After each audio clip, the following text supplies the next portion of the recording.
जब जानते हैं कि भारत के एक शहर में आजादी का जश्न रात को 12 बजे मनाया जाता है और 75 सालों से आधी रात को यहाँ पर तिरंगा फहराने की परंपरा चली आ रही है। इस शहर को हिंदी का आंगन भी कहा जाता है। ये शहर अपने चमड़े के कारोबार के लिए देश विदेश में प्रसिद्ध है और इसे leather city of the world भी कहा जाता है। साथ ही इसे मैनचेस्टर ऑफ द ईस्ट के नाम से भी जाना जाता है। इसकी गिनती उत्तर प्रदेश के सबसे विकसित और शिक्षित शहरों में की जाती है। पतंगबाजी और पान खाना इस शहर के लोगों की पहचान है। दोस्तों, आज हम बात कर रहे हैं उत्तर प्रदेश के कानपुर शहर के। तो चलिए बिना देर किए शुरू करते हैं आज के वीडियो। सबसे पहले बता दें कि कानपुर उत्तर प्रदेश में सबसे ज्यादा आबादी वाला जिला भी है और लखनऊ के बाद राज्य का सबसे प्रमुख शहर भी। वर्तमान समय में कानपुर शहर की कुल आबादी 32 लाख के आसपास है और ये उत्तर प्रदेश में सबसे ज्यादा आबादी वाला शहर है। कानपुर शहर गंगा नदी के दक्षिणी तट पे बसा हुआ है। कानपुर में 82% हिंदू और 15% मुसलमान रहते हैं और साथ ही ईसाई, बौद्ध, सिख और जैन धर्म के लोग भी यहाँ मिलजुल के रहते हैं। यहाँ सभी धर्मों का सम्मान किया जाता है। चलिए दोस्तों, अब बात करते हैं कानपुर के इतिहास के। इस शहर की स्थापना कनपुरिया राजपूत डायनेस्टी के संस्थापक महाराजा कानदेव द्वारा 1217 में किए गए थे। हालांकि इस बारे में सभी इतिहासकारों की राय एकमत नहीं है। कानपुर नाम कैसे पड़ा, इसके बारे में कई अलग अलग बातें प्रचलित हैं। दोस्तों, जन्माष्टमी के दिन इस शहर को बसाया गया था, इसलिए शहर का नाम कन्हैयापुर रखा गया। बाद में शहर का नाम कान्हापुर हो गया और समय के साथ इसका नाम कानपुर पड़ गया। वहीं पौराणिक कथाओं के अनुसार महाभारत के कर्ण के नाम पर इसका नाम कर्णपुर रखा गया था और बाद में ये जगह कानपुर के नाम से प्रसिद्ध हुई। कानपुर पर चंदेला डायनेस्टी, सोमवंशी और राजपूतों द्वारा शासन करने की बात भी इतिहासकारों द्वारा कही जाती है। 1773 से लेकर 1801 तक कानपुर पर अवध के नवाबों ने शासन किया था और बाद में अंग्रेजों ने यहाँ पर कब्जा कर लिया। 24 मार्च सन 1803 को कानपुर को एक जिला घोषित कर दिया गया। आजादी के बाद कानपुर जिले को 2 भागों में विभाजित कर दिया गया, जिनमें एक कानपुर नगर है तो दूसरा कानपुर देहात। आज हम कानपुर नगर में स्थित कानपुर सिटी के बारे में बात कर रहे हैं। कानपुर को उत्तर प्रदेश का इंडस्ट्रियल कैपिटल भी कहा जाता है। ब्रिटिशर्स ने शासन के दौरान कानपुर को व्यापार का एक प्रमुख केंद्र बनाया और यहाँ पर इंडिगो कल्टीवेशन की शुरुआत कराई। साथ ही यहाँ पर चमड़े का व्यापार काफी बड़े पैमाने पे किया जाता है। चमड़े के जूते, बेल्ट, पर्स और अन्य कई सामान यहाँ बनाए जाते हैं और भारत के अलावा अमेरिका और यूरोप के देशों में भी लखनऊ से सामान एक्सपोर्ट किया जाता है। उत्तर प्रदेश और भारत की अर्थव्यवस्था में कानपुर शहर महत्वपूर्ण योगदान दे रहा है। अंग्रेजों ने कानपुर में कई कॉटन मिल्स की शुरुआत भी कराई थी, जिनमें लाल इमली मिल काफी लोकप्रिय थे। हालांकि ये मिल अब बंद हो चुके हैं। कानपुर को मिलों की नगरी और मैनचेस्टर ऑफ द ईस्ट के नाम से भी जाना जाता है। कपास और ऊन के कपड़े यहाँ बनाए जाते हैं। इसके अलावा जूट, प्लास्टिक, स्टील, बिस्किट और चीनी आदि की इंडस्ट्रीज भी कानपुर में स्थापित हैं। साथ ही धान, गन्ना,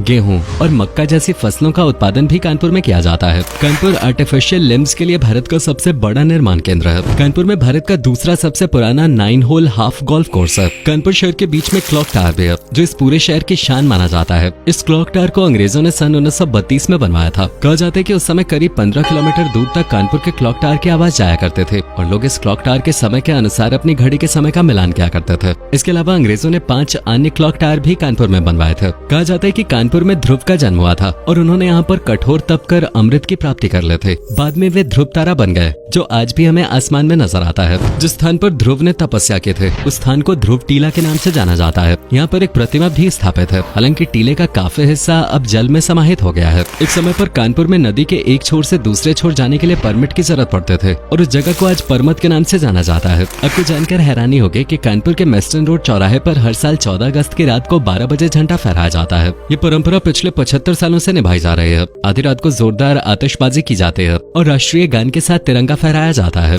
कानपुर उत्तर प्रदेश का सबसे बड़ा एजुकेशन हब भी कहा जाता है। हालांकि नोएडा, गाजियाबाद, इलाहाबाद और लखनऊ जैसे शहरों में भी कई बड़े कॉलेज और यूनिवर्सिटीज हैं, लेकिन कानपुर इन सबसे आगे नजर आता है। सन 1959 में कानपुर में Indian institute of technology Kanpur की स्थापना की गई थी। इसके अलावा कानपुर में Chhatrapati Shahu ji Maharaj university, Chandrashekhar Azad university of agriculture and technology और कानपुर इंस्टीट्यूट ऑफ टेक्नोलॉजी आदि शामिल हैं। यही वजह है कि आज कानपुर में लिटरेसी रेट में तेजी से इजाफा हो रहा है। साल 2011 के सेंसेक्स के अनुसार कानपुर में लिटरेसी रेट 82% है। दोस्तों, कई बॉलीवुड फिल्मों में कानपुर की खूबसूरती दिखाई जा चुकी है। बाला, तनु वेड्स मनु, दबंग 2 और बंटी और बबली जैसी कई फिल्मों की शूटिंग कानपुर में ही हुई है। सन 1857 की क्रांति में भी कानपुर शहर की भूमिका काफी अहम रहे थे। नाना साहेब जी ने यहाँ विद्रोह करते हुए अंग्रेजों को अच्छा सबक सिखाया था। साहब जी के मार्गदर्शन में कानपुर ने क्रांति में महत्वपूर्ण भूमिका निभाई। कानपुर को हिंदी का आंगन भी कहा जाता है। यहाँ पर बोली जाने वाली सबसे प्रमुख भाषा भी हिंदी ही है। देश के पूर्व राष्ट्रपति रामनाथ कोविंद कानपुर के ही रहने वाले थे। इसके अलावा कई महान साहित्यकारों का कानपुर से गहरा रिश्ता रहा है। पहला हिंदी अखबार प्रकाशित करने वाले गणेश शंकर ज्यादातर विद्यार्थी कानपुर से ही ताल्लुक रखते थे। मुंशी प्रेमचंद, माखनलाल चतुर्वेदी, गोपालदास नीरज, अटल बिहारी वाजपेयी और गिरिराज किशोर जैसी कई महान विभूतियों की जन्मभूमि और कर्मभूमि ये शहर रहा है। कानपुर तंबाकू और पान मसाला के लिए प्रसिद्ध रहा है। हाल ही में हुए इंडिया और न्यूजीलैंड के टेस्ट मैच में एक इंसान पान खाता दिख गया था। पान खाना तो यहाँ के लोगों के खून में होता है। कानपुर के लोग खाने के भी काफी शौकीन माने जाते हैं। कानपुर में करीब 3000 से ज्यादा मिठाई की दुकानें हैं। अंग्रेजों को भी कानपुर के मिठाई खूब पसंद आते थे। आज भी कानपुर के मिठाई की डिमांड ब्रिटेन, अमेरिका,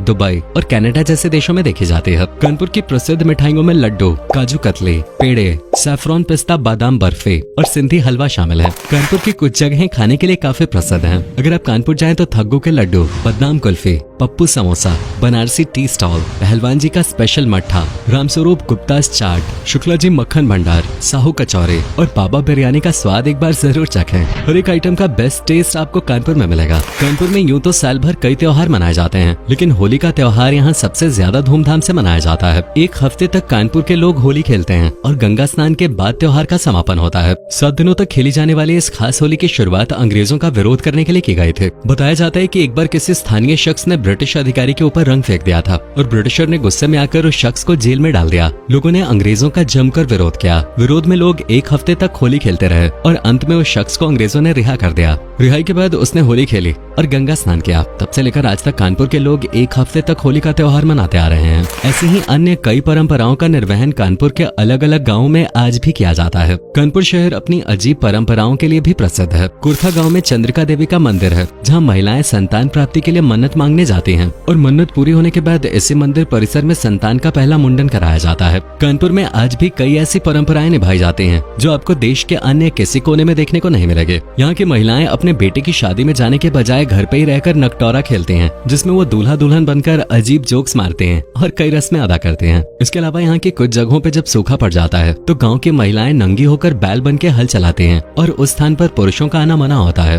कानपुर में ही दमदनपुरवा नाम का एक गाँव है। इस गाँव का नाम पहले सरियापुर था। यहाँ पर शादी के वक्त बेटी को विदा नहीं किया जाता, बल्कि दूल्हे को घर जमाई बनाकर घर लाया जाता है। यहाँ पिछली कई पीढ़ियों से यह प्रथा चली आ रही है, इसलिए इसे दामादों का गाँव या दामादनपुरवा गाँव कहा जाने लगा है। अगर आपको शॉपिंग पसंद है तो कानपुर शहर आपको जरूर पसंद आएगा। यहाँ पर Naveen market, Chawla market, Shivlal market, parade बाजार और बारा देवी मार्केट में आप शॉपिंग के लिए जा सकते हैं। हुलागुंज बाजार में चीनी से बनाए गए हाथी, घोड़े और हथड़ी काफी फेमस है। ये बाजार करीब 250 साल पुराना है। लेदर और हैंडीक्राफ्ट्स का सामान काफी किफायती दामों पर आपको यहाँ मिल जाएगा। लेकिन आपको बता दें कि कार्तिक मास की पूर्णिमा के दिन यहाँ के सभी बाजार बंद रहते हैं। चलिए दोस्तों, अब हम आपको कानपुर के प्रसिद्ध टूरिस्ट डेस्टिनेशंस के बारे में बता देते हैं। जेके टेम्पल इस शहर का काफी लोकप्रिय मंदिर है जो राधा कृष्ण को समर्पित है। इस मंदिर का निर्माण जेके ट्रस्ट द्वारा सन 1960 में कराया गया था। कानपुर जू भारत का तीसरा सबसे बड़ा चिड़ियाघर है, जिसे एलन फॉरेस्ट जू के नाम से भी जाना जाता है। यहाँ पर मिनी ट्रेन में बैठ के भी आप चिड़ियाघर की सैर कर सकते हैं। कांजीज बराज भी घूमने के लिए एक अच्छी जगह है। यहाँ शहर के शोर शराबे से दूर आपको शांति का अनुभव होगा। कई टी स्टॉल्स और मैगी पॉइंट्स भी यहाँ पे बने हुए हैं। मोती झील की सुंदरता भी आपको यकीनन जरूर पसंद आएगी। कानपुर में धर्मनाथ श्वेतांबर जैन ग्लास टेम्पल नाम का एक कांच का मंदिर बना हुआ है, जो एक जैन मंदिर है। कांच की बेहद बारीक कारीगरी का काम मंदिर में किया गया है। जजमाऊ टिला कानपुर का एक ऐतिहासिक टूरिस्ट स्पॉट है। यहाँ पर एक किला भी बना हुआ है जो अब खंडहर में तब्दील हो गया है। खुदाई के दौरान हजारों साल पुराने बर्तन यहाँ से प्राप्त हुए। कुछ इतिहासकारों का कहना है कि ये बर्तन रामायण काल से संबंधित है।